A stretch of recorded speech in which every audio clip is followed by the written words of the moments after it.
Hello everyone, this is Joey Tempest from the band Europe, and I'm very happy to be here. It's been a while.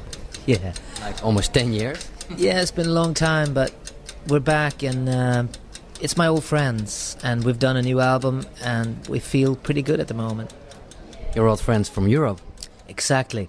We used to hang out when we were teenagers and go to shows together. We used to go and see Deep Purple and Thin Lizzy and Queen and bands like that, and we're now using that experience to make a new album, and we're very excited. We're going to tour here soon as well. First of all, the album rocks. Yeah, it's a lot of energy. It's like we wanted this to be a debut album. We wanted this to feel. We approached it so that this is the first album we ever made.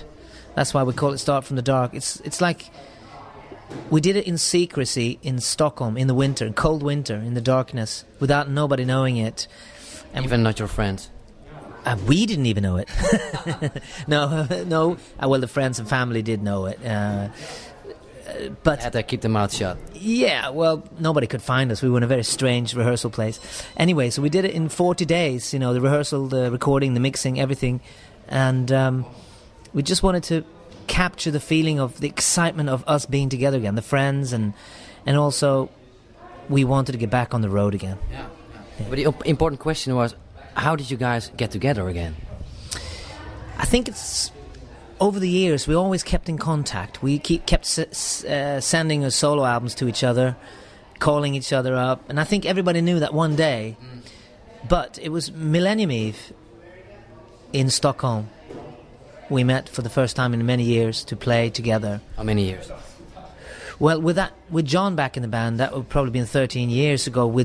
Since John played with the band, so, and it felt so good, and we said we have to do this for real. Let's do it. Let's start again. So, and then it took a few more years to get it together, you know, because we had a few solo albums to do, and okay, you had to change your the contract. Yeah, right. Yeah, we had some contracts to fulfill, and then and then we were ready to rock again, you know.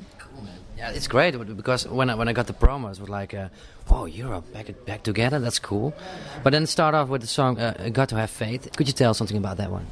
Well, it's one of the first songs written for the album. John Norum sent me the riff to London. I live in London, and I worked on it in my studio. And I said, "This is great sound," and it really got me a feeling of, you know, we're back together. It's like it's us against the world. We can be a touring band again, you know. It was that kind of thing, you know. You gotta have faith. We have to have faith in ourselves and just go out 100%. I mean, that's it, you know.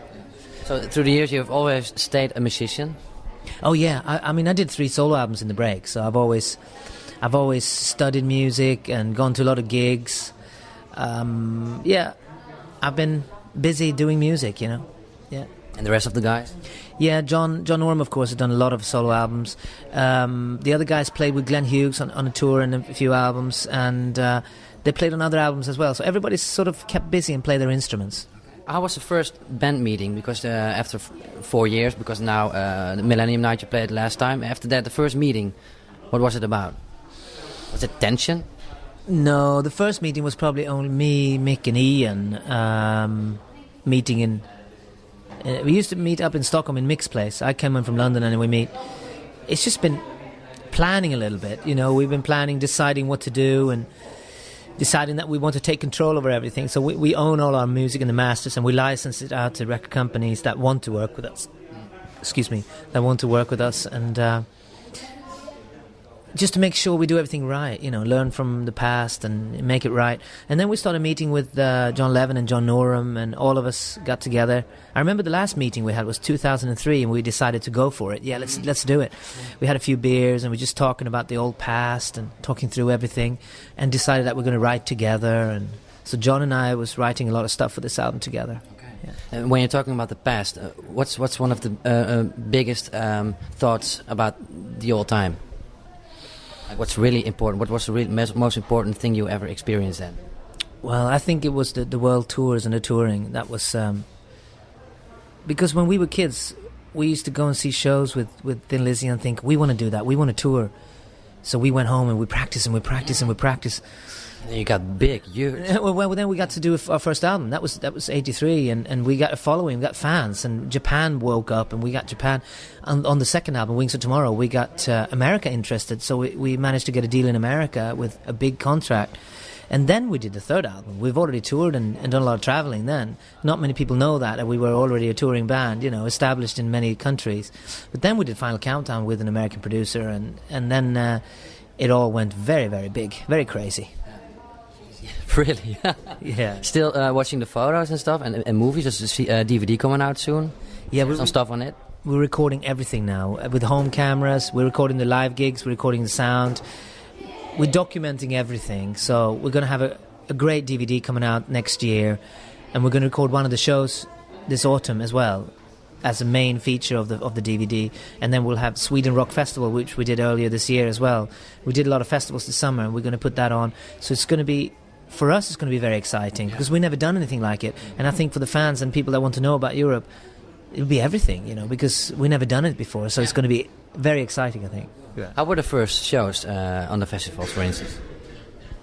The first reaction from the first two shows. Well, the first show was kind of nervous because it was the first show in many, many, many years. But it was in Norway, and it was a bit smaller gig, so we felt, okay, we can handle this. This is all right. And the reactions was really good, and the press was there, and we got pretty good reviews. And we were very surprised. I mean, we've been gone such a long time, and some '80s bands, they don't want to be too happy with it, But they were quite happy. And then we did the second show in front of 25,000 in Sweden, a Sweden Rock Festival. And everyone was there. It's like a homecoming, We were very sort of anxious and how's this going to go, We're a bit, excited and nervous. But the gig was really, really really good. And the audience liked it. And it was recorded live on radio, so a lot of people have heard it. It's been on the internet, I think, and stuff. And we tried one new song. We tried Start From the Dark, and it worked really well. We played it all summer, and the fans seemed to like it a lot, The other song I really liked was Flames. It's a really, really nice song. It's one of my favorites. That it's definitely about us as a band going for it 100%. It's about a rock band just going for it and explaining all those feelings about it lyrically. And the music is a bit different and stuff, and the chords are a bit different. And yeah, I like that song too. It's cool. It's also a modern sound, but mixed with the old Europe sound. Yeah, I think so too. You have some of the melodies and the sound, but it's played in a more modern way. Yeah. Hey, how was it songwriting based? Was it easy to do? Like because you have all your own styles, and then you have to come together and make some new sound out of it. Yeah, it wasn't difficult because what we decided was that John and I start, and John sent me some riffs, and then I built it from there, and then I started writing my own song, and I got inspired by those songs. We started with Got to Have Faith and Start From the Dark and Settle for Love. Those three songs were first demos that we did, and we sent that to the other guys, and they said they were all excited, this is great. And then I started writing. Then I came up with Flames and America and Underdog and Hero and stuff like that, and I felt like I started writing again, It was a great feeling, to write for the band. But it's different when you're in Europe because we're good friends and stuff. You write for the band. It's like a great football team. You work for each other, It's great, What was the reason that Europe quit it years ago? Well, in '92 we decided to take a break. We were still on top. We were still doing good business, and we were still touring. That was our dream. But we've been on the road almost for 8 years, more or less, because we moved away from Sweden as well constantly. It was time for us to find our roots. So the guys went back to Sweden because they hadn't been home for their girlfriends and stuff, and we really needed that. I think if we wouldn't have taken that break, we could have lost everything. We wouldn't be here today, I think, because we would have.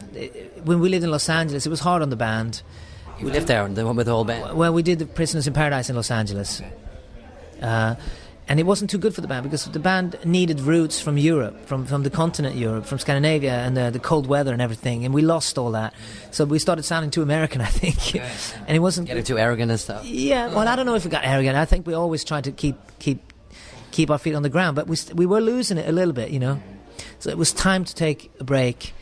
People thought we split up and stuff, but we didn't. We took a break, and it became a long break. I said also that I wanted to make a solo album, but I thought I would only make one and then go back, But it became a bit longer break, and I lived in England, they lived in Sweden, so. But the fourth song on the album is about Phil Lynott, because I managed to meet him once when I was very young. I was about 18. the guy from Thin Lizzy. Okay. And it made a lot of effect on me. The reason I wanted to say that was he was nice to me. He was a rock star, and he was giving me of his time. He was actually taking his time and talked to a young guy, and he was a big star. How old were you then? I was about 17, 18, and he was really nice to me. And that taught me something, that you can be in a rock band, you can be famous and stuff, but you can still be nice to people, you know. You live in England right now, for many years already. Yeah. I've been in London for many years. I lived in Ireland for a while as well. I have an English wife. I met her in '92 after the last Europe tour, and we've been together ever since. And we got married a couple of years ago, 4 years ago, and we live in London. We like it. Yeah, it's great. Do you ever go out and see bands? Yeah, I went to see Darkness about a few months ago. So it's real old rock and roll. Yeah, that's good. They're fun. They're good players. I like the Dan and Justin, the brothers, are very good guitar players. Okay. Very good. What else? What other bands do you really like right now? Because you have to be influenced by some new bands, I think. I like Velvet Revolver. I think they're really cool. I like Slash guitar sound and stuff. Audio Slave, I really like the sound of that album. We had it in the studio when we recorded this album because we really liked the sound they created. You know, it's a great sounding record. There's a Welsh band called Lost Prophets, I think are great. Yeah, there's a few bands we listen to. Yeah. Still the old Thin Lizzy and Led Zeppelin. Yeah, we still have those inspirations still, you know, Thin Lizzy, Deep Purple. Because when we were young, we listened to these live albums, Live and Dangerous with Thin Lizzy and Strangers in the Night with UFO and Made in Japan with Deep Purple. I mean, those three albums probably created this band because they were live albums, they were exciting, it was hard rock, it was an audio, you can hear the audience as well, and that's what we wanted to do. We had a dream that we want to do exactly that, you know.